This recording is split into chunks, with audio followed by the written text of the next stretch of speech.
ఈ ముఖ్య ఉద్దేశం ఏమంటే దగ్గర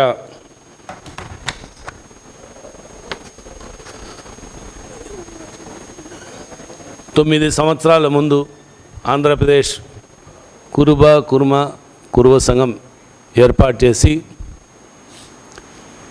రాష్ట్రంలో గతంలో ఎన్ని లేకుండా అంత చైతన్యం తీసుకొచ్చినాం. దానికి సహకరించిన మా సభ్యులందరికీ మీ ద్వారా ప్రత్యేకంగా ధన్యవాదాలు తెలియజేసుకుంటున్నాం. ముఖ్యంగా దాని తర్వాత నిన్న సంవత్సరంలో అక్టోబర్ 12వ తేదీ విజయవాడలో భారీ ఎత్తున ఒక ప్రోగ్రాం పెట్టి చాలా రోజుల నుంచి అధ్యక్షుడిగా మీరున్నారు, కొత్త వాళ్ళకి అవకాశం ఇవ్వాలంటే సరే ఎన్నికల కమిటీ డిక్లేర్ చేసి ఎలక్షన్ కమిటీకి సభ్యులుగా అనౌన్స్ చేసి 6 నెలల వ్యవధిలో ప్రతి ఒక్క గ్రామ కమిటీలు, మండల కమిటీలు, నియోజక కమిటీలు, జిల్లా కమిటీలు ఏర్పాటు చేయాలని చెప్పి వాళ్ళని ఆ రోజు అందరినీ చెప్పడం జరిగి అంతవరకు యాజ్ ఏ ఎన్నికల కన్వీనరుగా నేను, ఎన్నికల కమిటీ చైర్మన్గా కట్టి అర్జునరావు గారిని విజయవాడ అతన్ని, కో కన్వీనర్లుగా రెడ్డి కుమార్ గౌడు, రవిశంకర్ గారు, అదేవిధంగా లింగమూర్తి, అదేవిధంగా కురవ రామకృష్ణ అనే అతను, అదేవిధంగా ఆంధ్రాలో వచ్చిన ఒక 6 మందిని ఏర్పాటు చేయడం జరిగినది. ఈ మధ్యకాలంలో కురవల ఐక్యత రాజకీయ పార్టీలు అన్నీ ఈ పక్క చూసి గతంలో జగన్మోహన్ రెడ్డి గారు కానీ 2014, 19, 24 ఎన్నడూ లేని విధంగా 2 ఎమ్మెల్యే టికెట్లు, ఒక ఎంపీ టికెట్ ఇస్తే ఉమ్మడి అనంతపూర్ జిల్లాలో బలమైన రెడ్డి సామాజిక ఉన్న దగ్గర 5-6 మంది ఎమ్మెల్యేలు ఉన్నా వాళ్ళ వర్గాన్ని కాదని చెప్పి మా కులస్తుడైన శంకరనారాయణ గారికి పెనుగొండలో అత్యధిక మెజార్టీతో గెలిచినాడని చెప్పి ఆ రోజు గౌరవ మాజీ ముఖ్యమంత్రి జగన్మోహన్ రెడ్డి గారు అవకాశం కల్పించినారు. ఒక సాధారణ పోలీస్ శాఖలో సిఐగా పనిచేస్తున్న వ్యక్తిని మీరు ఎప్పుడైనా అతని ప్రెస్ మీట్లు అడగచ్చు. ₹1 లేకుండా, ఈవెన్ నామినేషన్ ఫీజు కానీ లేకుండా ఎన్నికైన ఏకైక ఎంపీ ఎవరన్నా ఉన్నారంటే కురవ గోరంట్ల మాధవ్. ఆ రోజు జగన్మోహన్ రెడ్డి గారు అవకాశం ఇచ్చినారు. అదేవిధంగా మా కురవింటి ఆడపడిచిన ఉషశ్రీ చరణ్కి కళ్యాణదుర్గం నుంచి టికెట్ ఇచ్చి ఆమె గెలుపు ఇదైనది. గత ప్రభుత్వంలో 5 సంవత్సరాలు నిర్విఘ్నంగా 3 సంవత్సరాలు శంకరనారాయణ గారు, 2 సంవత్సరాలు ఉషమ్మ గారు పనిచేసినారు. దీన్ని స్ఫూర్తి తీసుకొని లోకేష్ గారు తన పాదయాత్రలో కురబలకు న్యాయం చేస్తాం, కురబలకు ఇది చేస్తాం, రాజకీయంగా చైతన్యం చేస్తామని చెప్పి వాళ్ళు పాదయాత్రలో మాట ఇచ్చినారు. అదేవిధంగా ఇప్పటి ముఖ్యమంత్రి, అప్పుడు మాజీ ముఖ్యమంత్రి కుప్పం నిండు సభలో, కనకదాస విగ్రహం ఏర్పాటు సభలో గొప్పగా మనకు అవకాశం, మీ కురబ కులానికి ఎంతో వెనకబడినారు, మీకు ఈ జగన్ ప్రభుత్వం కన్నా అత్యధిక స్థానాలు ఇస్తాము అని చెప్పినారు. మా వాళ్ళు 90% గతం నుంచి ఎప్పుడు కానీ తెలుగుదేశం పార్టీలో వెన్నంటి ఉండేవాళ్ళు, వాళ్ళు ఆమోదించినారు. ఆ ఆమోదానికే 2 ఎంపీ టికెట్లు, ఎమ్మెల్యే టికెట్ కేటాయించినారు. ప్రభుత్వం ఎన్డీఏ కూటమి వచ్చినాక సింగిల్ ఎమ్మెల్యే అయినా గతంలో మంత్రివర్గంలో జగన్ గారు ఇచ్చినారనే స్ఫూర్తితోనో, లేదంటే ఇప్పుడున్న నాయకురాలు సవితమ్మ గారు మీద అభిమానంతోనూ ఆమెకు అవకాశం మంత్రివర్గంలో కల్పించినారు. దీనికి ప్రత్యేకంగా గతంలోనే ధన్యవాదాలు తెలియజేసినాం. అదేవిధంగా 2 ఎంపీ స్థానాలు హిందూపూర్ పార్లమెంటు కానీ, కర్నూలు పార్లమెంటు బస్సుపాటి నాగరాజు గారికి కానీ కేటాయించి వాళ్ళు గెలుపులో ఉన్నారు. కాబట్టి రాజకీయంగా చైతన్యంగా ముందుకు తీసుకుపోయినాం. కాబట్టి ఇంకా ఈ సంఘాన్ని గెలవంటే ఎన్నోసార్లు నేను ఇదే తిరుపతి ప్రెస్ క్లబ్కి వచ్చినప్పుడు కానీ మా అజెండా ఒకటి, తెలంగాణలో ఏ విధంగా కేసీఆర్ గారు 5 ఎకరాల భూమి 5 కోట్ల నిధులు కేటాయించినారు. ఇదే ప్రతి ఒక్క ప్రెస్ మీట్లో నేను తిరుపతికి వస్తే ఫస్ట్ పదవి నాది ఇదే మాట్లాడతా. అయ్యా ఇప్పుడు ఏ ప్రభుత్వం అన్నా ఉన్నాయి, చంద్రబాబు గారు ఉండేటప్పుడు 2014, 19 అడిగినా, 19, 24 జగన్మోహన్ రెడ్డి ప్రభుత్వంలో కానీ అక్కడ అడిగినాను. ఎందుకంటే ఈ పిలిగ్రిమ్ సెంటర్లో నేను ఇండియా వైడ్ దగ్గర 12 కోట్ల మంది జనాభా ఉన్నాం. సౌత్ ఇండియానే దగ్గర 3 కోట్ల దాకా జనాభా ఉన్నాం. కాబట్టి మాకు ఇక్కడ నీడ్ ఉన్నది. ప్రతి ఒక్క కుల సంఘాలకు అవకాశాలు కల్పించినారు. మా వాళ్ళు వెనుకబాట అంటే మా వాళ్ళు చదువులో కొద్దిగా తక్కువ ఉండి ఈ పరిజ్ఞానం లేక మేము వెనకబడినాం. మేము చదువుకున్నాక, మా బిడ్డలు చదువుకున్నాక మాకు అవకాశం కావాలని చెప్పి మేము అడిగినాం. దానికి ప్రయత్నాలు జరుగుతూనే ఉన్నాయి. కానీ ఈ తిరుపతి పట్టణంలో మాకు అమరావతిలో అక్కర్లేదు, అమరావతిలో ఇచ్చినా వద్దనం. కానీ దానికన్నా మించింది మాకు తిరుపతి పరిసర ప్రాంతాలు, ఇట్లా రేణుగుంట కానీ, ఇట్లా తిరుపతి కానీ, ఇట్లా చంద్రగిరి నియోజకవర్గాలు ఎక్కడైనా కేసీఆర్ గారు కేటాయించినట్టు కేటాయించాలా. అదేవిధంగా ఆర్థికంగా మేము ఎదగాలంటే కేసీఆర్ గారు దగ్గర కొన్ని కోట్ల గొర్రెలు పొట్టేళ్ళు పంపిణీ కార్యక్రమం చేసి కులానికి కురవలని ఆర్థికంగా ఎదిగేదానికి చేసినారు. అదే స్ఫూర్తితో ఇక్కడ చేయమని చెప్తాం. 2018లో చంద్రబాబు నాయుడు గారి ప్రభుత్వంలో ననియాల సభలో దగ్గర 13 కోట్ల ఆ రోజు వెచ్చించి కురబలకు ఇస్తామనే దాంట్లో 50% మా వాళ్ళకి ఇచ్చినా 50% మళ్ళీ మా వాళ్ళకి అందలేదు. దాన్ని తర్వాత ప్రభుత్వం వచ్చేవారికి జగన్మోహన్ రెడ్డి గారు కానీ చెప్పినాము, కానీ దాని అసైన్మెంట్ కానీ చేయలేకపోయినారు. ఇప్పుడు కానీ ఎన్నికల కమిటీ డిక్లేర్ చేసిన కొద్దిమంది స్వార్థపరులు స్వార్థ ఆలోచనతో గ్రామ కమిటీలు కానీ, మండల కమిటీలు కానీ, నియోజక కమిటీలు కానీ ఈ 6 నెలల వ్యవధిలో నిన్నటికి కంప్లీట్ అయింది 6 నెలల గడువు. సో ఈ 6 నెలల గడువులో మేము చేసిన పని ఏమంటే సౌత్ ఇండియాలో ఎక్కువ భాగం కర్ణాటక తిరిగిన. కర్ణాటకలో గతంలో ఒక క్యాబినెట్లో 5 మంది కుర్రలు మంత్రులుగా పనిచేసినారు. వాళ్ళని అంతా విచారించి ఈ విధంగా అనుకుంటున్నాం, ఈ విధంగా చేస్తామంటే వాళ్ళు అప్రిషియేట్ చేసి, ఉదాహరణ 25 లక్షల మంది తమిళనాడులో ఉన్నారు. మీరు బాగా గుర్తుపెట్టుకోండి, కురుబన్ 25 లక్షల మంది ఉన్నారు. గతంలో ఒక ఎంపీ పనిచేసినాడు, ఒక ఎమ్మెల్యే పనిచేసినాడు. ఈ రోజుటికి దురదృష్టము ప్రముఖ రాజకీయ పార్టీలు మా కులాన్ని అక్కడ గుర్తించలేదు, రాజకీయ శూన్యంలో ఉన్నారు. అదేవిధంగా కేరళలో కానీ అదే పరిస్థితి ఏర్పడింది. కాబట్టి అక్కడున్న రాష్ట్రాల నాయకుల విజ్ఞప్తి మేరకు ఈ 6 నెలల వ్యవధిలో వాళ్ళందరినీ సంప్రదించినాను. అయ్యా సౌత్ ఇండియా కురవ సంఘం దీన్ని నేమ్ చేంజ్ చేయండి, మేము కానీ పార్టిసిపేట్ చేస్తాం. మీ ఆంధ్రప్రదేశ్ కురవ సంఘానికి ఏ విధంగా రాజకీయ చైతన్యము మీ కోరికలు సాధించినారో అదే స్ఫూర్తితో మేమంతా సహకరిస్తాం. తప్పకుండా మేము వచ్చి మీకు సంఘీభావంగా ఉంటాం, మీతో కలిసి ప్రయాణం చేసానికి సిద్ధంగా అని వాళ్ళందరి ప్రపోజల్ని తీసుకొని మా రాష్ట్ర కమిటీ సభ్యుల్ని చర్చించి ఈ రోజు నుంచి ఆంధ్రప్రదేశ్ కురుబ, కురుమ, కురుబన్ అండ్ ధన్గర్ అంటే గోవాలో, ఇది మహారాష్ట్ర పార్ట్ గోవా, ఆడంతా పిలిచేది ధన్గర్ అని. ఇండియాలో హైయెస్ట్ పాపులేషన్ మహారాష్ట్రలో ఉండదు, 1 కోటి మంది ఉన్నారు కురుబ కమ్యూనిటీ, ఆడ ధన్గర్ అంటారు.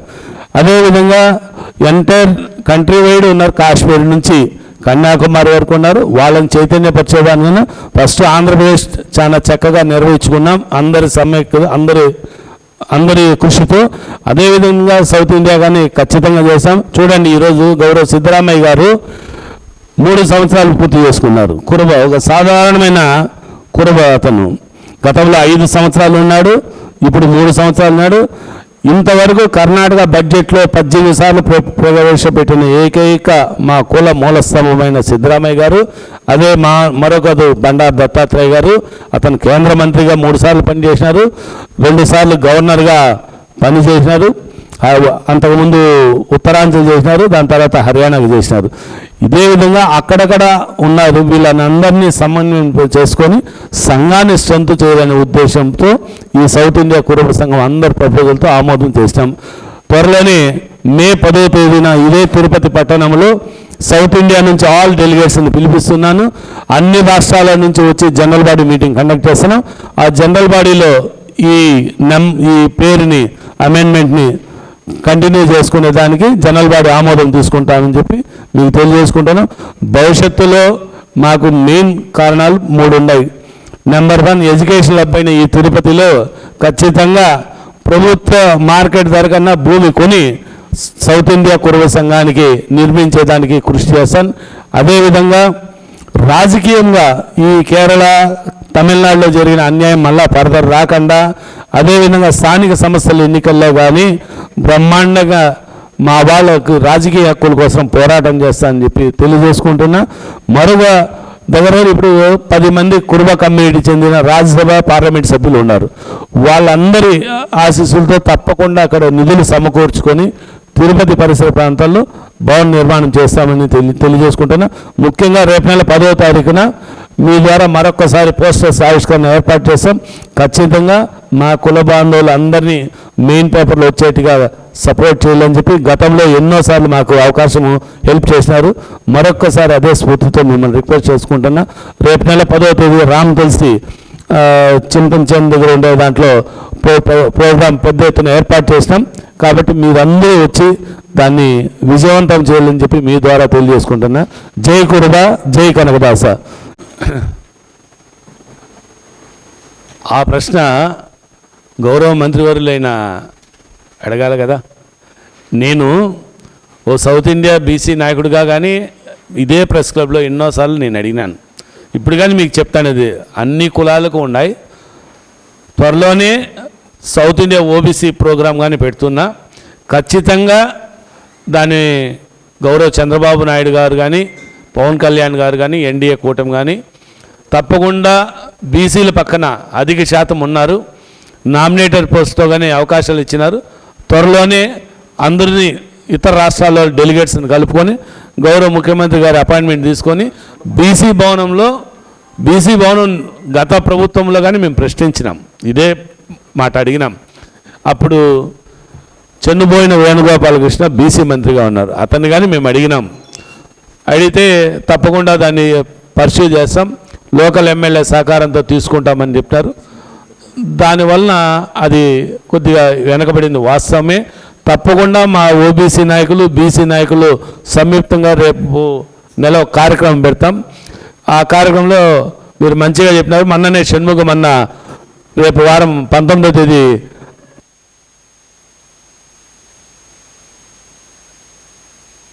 అటెండ్ అవుతున్నారు. బీదా మస్తానన్న, ఆర్ కృష్ణ గారు, పాకా సత్యనారాయణ, ఇతర ఎంపీలు కానీ అడుగుతారు. ఖచ్చితంగా నాకు మీరు అడిగినట్టే తప్పకుండా ఆ సభలో కానీ మేము అడగాలని చెప్పి కోరుకుంటూ, అదేవిధంగా ఖచ్చితంగా మీరు మంచి సందేహంగా చెప్పినారు, దాన్ని నెరవేర్చేదానికి ప్రయత్నం చేస్తాం. ముఖ్యంగా ఈ నెల 5వ తారీఖున మా గౌరవ మంత్రి సవితమ్మ గారు కర్నూలు జిల్లాలో ఒక అడా కమిటీ ఏర్పాటు చేసినారు, 3 నెలల అడా కమిటీ. ఆ అడా కమిటీ ఎంపీ బస్సిపాటి నాగరాజు గారు, అదేవిధంగా కురవ కార్పొరేషన్ చైర్మన్ దేవేంద్రప్ప గారు. ఈ అడా కమిటీ సభ్యులకి మీ ద్వారా ఎటువంటి ఇది లేదు. వాళ్ళు కానీ ఎవరు పదవులు తీసుకున్నా కానీ, నేనైనా కానీ ఇంకెవరైనా కానీ ఇక్కడున్న వేదిక ఉన్న సభ్యులు కానీ కష్టపడుతుంది. కష్టపడకపోతే ఎక్కడ వేసిన గొంగలు అక్కడే ఉంటుందని మీ ద్వారా తెలియజేసుకుంటూ, మరీ ముఖ్యంగా పెట్టిన ఆశలు ఈ అడా కమిటీ సభ్యులు నిర్వీర్యం చేయకుండా వాళ్ళ గ్రామాలు, మండలాలు, నియోజకవర్గాలు తిరిగి అందరినీ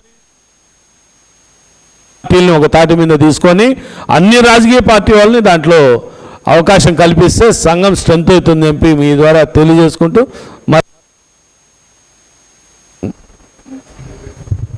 అయిపోయింది. సంతోషకరం. మా కుల బంధువులు అందరూ ఇచ్చేసినారు, వారికి హృదయపూర్వక నమస్కారాలు. ఈ పత్రికా ప్రకటన ముఖ్య ఉద్దేశం, అవునా, నా పేరు జబ్బాల శ్రీనివాసులు. గతంలో ఆంధ్రప్రదేశ్ కురుబ సంఘానికి అధ్యక్షుగా ఉన్నాను. ఇప్పుడు సౌత్ ఇండియా కురుబ సంఘానికి రీసెంట్గా ఎలక్ట్ అయినాం. పక్కన లాయర్ రవిశంకర్ గారు గతంలో కడప జిల్లా అధ్యక్షుగా పనిచేసినాడు, ప్రస్తుతానికి లీగల్ సెల్ అడ్వైజర్గా ఉన్నారు. ఈ పక్కన రెడ్డి కుమార్ గౌడ్ తిరుపతి, ఆ పక్కన వెంకటరమణ గారు మామ్ గారు రిటైర్డ్ వెటనరీ, అదేవిధంగా ఆనంద్ గారు ఆడిటరు, అదేవిధంగా ఈశ్వరయ్య అన్నమయ్య జిల్లా ప్రస్తుత అధ్యక్షుడిగా పనిచేస్తున్నాడు. గారి వెనకుండి మేము ఆయన ముందు పెట్టుకొని మా సంఘంలోకి కావాల్సినటువంటి ఎన్నో రకాల అభివృద్ధి కార్యక్రమాలని 2017 నుండి మేము దాదాపుగా కొన్ని సాధించుకున్నాం. అందులో భాగంగా మా సంఘాన్ని గుర్తించినటువంటి ఈ రాజకీయ పార్టీలు కార్పొరేషన్ ఏర్పాటు చేశాయి, దానికి ధన్యవాదాలు తెలిపాం. అలాగే ఈ రాజకీయ పార్టీలు మాకు మా పాపులేషన్ని గుర్తించి మా పోరాటాలని గమనించి ఎమ్మెల్యే టికెట్లు అయితేనేమి, ఎంపీ టికెట్లు అయితేనేమి ఇచ్చారు. వాటిని కూడా మేము కూడా సక్రమంగా మా సత్తా చాటుకొని శాసనసభకు అయితేనేమి, అలాగే వాళ్ళని రాజ్యసభకు అయితే ఏమి ఇలాగా పంపుకోవడం మా ఐక్యతను చాటుకున్నాం. చాలా కాలంగా ఈయన సేవలు రాష్ట్రానికే పరిమితం అయిపోయినాయి. కొత్త వాళ్ళకి మళ్ళీ అవకాశం ఇవ్వాలనే ఉద్దేశంతో ఈ కమిటీని, రాష్ట్ర కమిటీని 6 నెలల క్రితం రద్దుపరుస్తూ కొత్త వాళ్ళకి అవకాశం ఇవ్వాలని చెప్పి ఇతను నిర్ణయం తీసుకోవడం జరిగింది. ఇతన్ని పెర్ఫార్మెన్స్ గమనించినటువంటి మిగతా మా కుల సభ్యులు, కుల బంధువులు కర్ణాటక, కేరళ, తమిళనాడు, ఈ తెలంగాణ, ఈ దక్షిణాది రాష్ట్రాలందరం కూడా మేమందరం కూర్చొని నిర్ణయించుకొని ఇదే పందాలో దక్షిణ భారతదేశం అంతా కూడా అభివృద్ధి చేసి సత్తా చాటాలనే అభిప్రాయంతో ఒక కార్యాచరణ ఏర్పాటు చేసి ముందుకు నడిపించాలని ఆయన గారిని విన్నవించుకోవడంతో ఆయన గారు సౌత్ ఇండియా కురబ సంఘం దాన్ని ఏర్పాటు చేసుకుని అందులో సౌత్ ఇండియాలో ఉండబడిన కురవలకందరికీ కూడా అభివృద్ధి పథంలో నడిపించాలని ఒక నిర్ణయం తీసుకోవడం జరిగింది. అందులో భాగంగా మే నెల 10వ తారీఖున ఇక్కడ తిరుపతి పట్టణంలో ఒక భారీగా కుల సమీకరణ జరిపి మా వాళ్ళందరినీ కూడా ఒక సంఘానికి సంబంధించినటువంటి జనరల్ బాడీ మీటింగ్ ఏర్పాటు చేసుకున్న నాయకులను ఆ దినం ఎన్నుకోవడం జరుగుతుంది. మా ఎజెండా ఎప్పటి నుంచో కూడా తిరుపతి ఈ పుణ్యక్షేత్రంలో 5 ఎకరాల జాగా కావాలి, మా కులానికి కావలసినటువంటి భవనాలు నిర్మించుకునేదానికి కనుక కావాలని చెప్పి ఎంతకాలం కూడా అడుగుతాం జరుగుతోంది. వీలైతే మాకు ఈ గవర్నమెంట్ ఏదన్నా సహకారం చేస్తే మా వాళ్ళందరం చందాలు వేసుకునే కానీ తీసుకునేదానికి కూడా మేము వెనుకాడు లేదు. కాబట్టి ప్రభుత్వాన్ని మేము ఈ రకంగా కూడా ఒత్తిడి తెచ్చి మాకు ఇటువంటి అవకాశం కల్పించాలా, అలాగే ప్రతి గ్రామాల్లో కూడా గొర్రెలు మేపుకుండే వాళ్ళకందరికీ కూడా వ్యవసాయ భూములు కేటాయించాలా అనేటి మా డిమాండ్స్ చాలా ఉన్నాయి. అవన్నీ కూడా నెరవేర్చుకునేదానికి గాను మా నాయకుని ద్వారా సాధించుకోవాలని, అందుకోసం గాను సౌత్ ఇండియా కురబ సంఘం దాన్ని ఏర్పాటు చేసుకోవడం జరుగుతుంది. ఆ కార్యక్రమంలో తదుపరి కార్యాచరణను మేము ముందుకెళ్తాం. Thank you.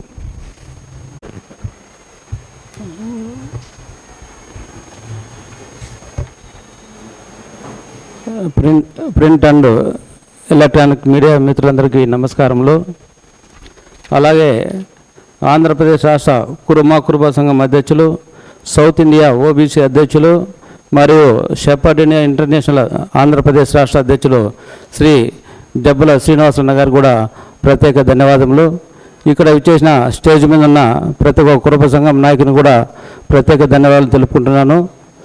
ఇప్పుడు మన సౌత్ ఇండియా ఓబీసీ సంఘం అధ్యక్షుడిగా జబ్బుల శ్రీనివాసన్న గారు ఎన్నికైన సందర్భంగా అతనికి మా హార్దిక శుభాకాంక్షలు అందజేస్తున్నాం. గతంలో 2017 రిజిస్టర్ నెంబరు 13/2017 నుంచి కురుబ సంఘాన్ని తన భుజాల మీద వేసుకొని ప్రతి ఒక్క మీటింగులు కానీ, ప్రతి సంవత్సరంలోన జయంతి ఉత్సవాలు కానీ ప్రతి ₹1 ఖర్చు ఎవరిని అడగకుండా చేసినందుకు కూడా అతనికి ప్రత్యేక ధన్యవాదాలు తెలుపుకుంటున్నాం. ఢిల్లీలో కూడా ఇక్కడి నుంచి కురుబలను తీసుకొని ఢిల్లీని కూడా చూపించిన ఘనత కూడా జబ్బుల చిన్నన్న గారికి దక్కుతుంది. అక్కడ మన కురుబ సంఘం ఎలా అభివృద్ధి చెందాలని చెప్పి ప్రతి ఒక్క నాయకుని పార్లమెంటు సభ్యుల వరకు కూడా ఈ కురుబ సంఘాన్ని తీసుకొని పోయి నడిపించడం జరిగింది. ఇంత ఖర్చు పెట్టుకొని కురుబ సంఘాన్ని మోయడము రాష్ట్రంలోనే ఏ ఒక్క కురుబ నాయకుడు కూడా ఇంతవరకు నేను చూడలేదు. అదేవిధంగా విజయవాడలో ఆఖరి మీటింగ్ జరిగిన రోజు కూడా ఈ కుల సంఘం నేను ఇంతవరకు చేసినాను, నాకు చాలు, ఈ మిగతా వివరంగా ముందుకు రండి అని చెప్పేసి ఆ రోజు 6 నెలలు ఈ ఎన్నికల నిర్వహణ కోసం అందరినీ సభ్యులందరినీ కేటాయించేసి చెప్పినారు. కానీ అక్కడ అనుకున్న విధంగా 6 నెలల్లో ఎలక్షన్ జరపమని చెప్తే అందరూ అనుకున్నట్లుగా ప్రతి కురుబ సంఘం నాయకులు అనుకునే విధంగా కూడా పూర్తి స్థాయిలో జరగలేదు అనేది నా అభిమతం. కాకపోతే ఈయన సేవ రాష్ట్రానికి మన జబ్బల సింహ గారి సేవలు ఎంతో అవసరము. తాను ఒంటరిగానైనా కూడా పోరాడగలిగే శక్తి ఆయనకు ఉంది. ప్రతి కురుబులకు న్యాయం చేసి ప్రతి మందిని నడిపించే శక్తి కూడా అతనికే ఉంది. అతని వెంట రాష్ట్ర కురుబ ప్రజలందరూ కూడా వెనక ఉండి నడిపిస్తారని కూడా ఆశిస్తున్నాం. ఈ గతంలో కూడా ఎన్నో సేవా కార్యక్రమాలు చేసిన ఘనత కూడా అతనికి దక్కుతుంది. కానీ ఇలాంటి నాయకుడు ఇంకా కూడా సౌత్ ఇండియా అంటే 6-7 రాష్ట్రాలకు కూడా పోయి మన కురుబులంతా మన వాణి వినిపిద్దామనే ఉద్దేశంతోనే ఇప్పుడు కూడా ఈ పదవి తీసుకోవడం జరిగింది. మేమందరూ కూడా పూర్తి స్థాయిలో అతనికి సహకరిస్తున్నామని చెప్పి సెలవు తీసుకుంటాను. విలేకరులకు, ప్రింట్ అండ్ మీడియా మిత్రులకి, ఇక్కడ విచ్చేసిన కుల బాంధవులకి సోదరులకు, బంధువులకు అందరికీ నమస్కారాలు. ముఖ్యంగా ఈరోజు మా బ్రదర్ శ్రీనివాసులు గారు నన్ను సౌత్ ఇండియా కురుబ సంఘం వైస్ ప్రెసిడెంట్గా నియమించడానికి ప్రత్యేక ధన్యవాదాలు తెలుపుకుంటూ, మేము ప్రభుత్వానికి ఒక విన్నపం ఇచ్చుకుంటున్నాం. తిరుమల కొండపైన కనకపీఠం ఏర్పాటు చేయాలని గత 20 సంవత్సరాలుగా మేము కోరుకుంటున్నాము. ఇది నెక్స్ట్ 10వ తేదీ కార్యాచరణ మీటింగ్లో సమావేశం రామతులసిలో జరుగుతుంది. ఆ రోజు ఎజెండాని పెట్టి ప్రభుత్వానికి తెలియజేయాలనేసి ఈ పత్రికా మీ సందర్భంగా తెలియజేస్తూ, అదేవిధంగా కనకదాసు భవన్ తిరుపతిలో 5 ఎకరాలు 5 కోట్ల రూపాయలు ఇచ్చేసి మా కురుబ సంఘానికి ఏర్పాటు చేయాలని మీ ద్వారా ప్రభుత్వాన్ని కోరుకుంటూ, జై కురుబ, జై జై కురుబ.